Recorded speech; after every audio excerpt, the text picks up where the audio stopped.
My dad, to me, is my hero. He's the biggest role model. He's so encouraging. I mean, he's always just told me to do my best, and he's just always been an incredible support system and so loving.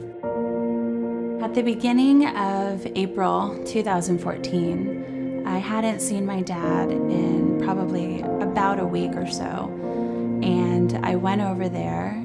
I was sitting and chatting with my dad. He gets up and walks to the kitchen. I sort of lean over, just watching him, and he opens the refrigerator and he says, "Oh my gosh." And I look at him and he went down so fast. I instantly run in there and I'm like, Daddy, are you okay?" And I just got down on the floor with him and I just kept trying to talk to him, hoping that he was just gonna start talking and say that everything was fine, and it just wasn't happening.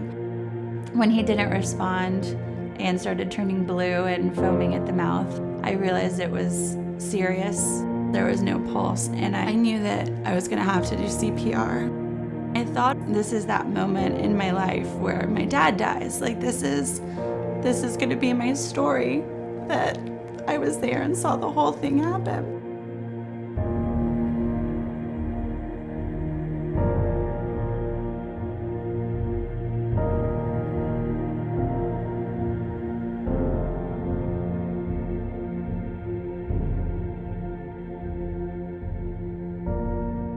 The next day, they ran a test to check for blockage in the heart, and they found out that one good thing is that the aneurysm was still intact, but that he was going to need a quadruple bypass procedure, which is just like an even bigger, crazier, scarier thing.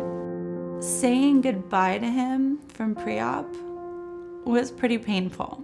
Just sitting there and hugging him goodbye and really thinking I may not see him again.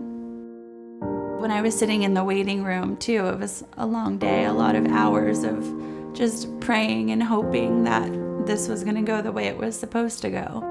His surgeon comes out and I see him from across the room and he just gives me 2 thumbs up.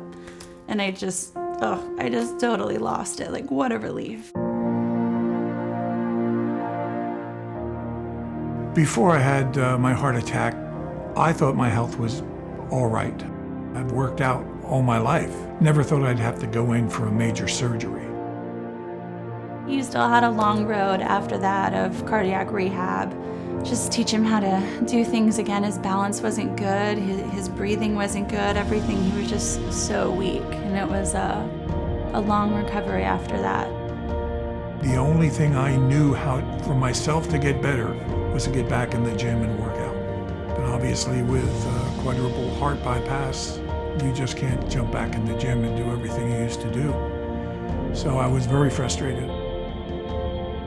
Every day he's gotten better, and he's, fought like crazy through this whole process for himself and for me, for sure. I'm just grateful I get to have him for a bigger part of my life.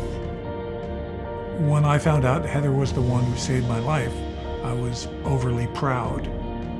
How many children have an opportunity to save a life, let alone a parent's life? When everything happened with my dad, all I had was my CPR card from the American Heart Association. I didn't have any medicine or machines or any people to help, and I only had my hands to do CPR, and with that I was able to save my dad's life. Without the research from the American Heart Association, I wouldn't be able to share the bigger part of my life with my father. That's amazing for me. Life is why. My dad is why.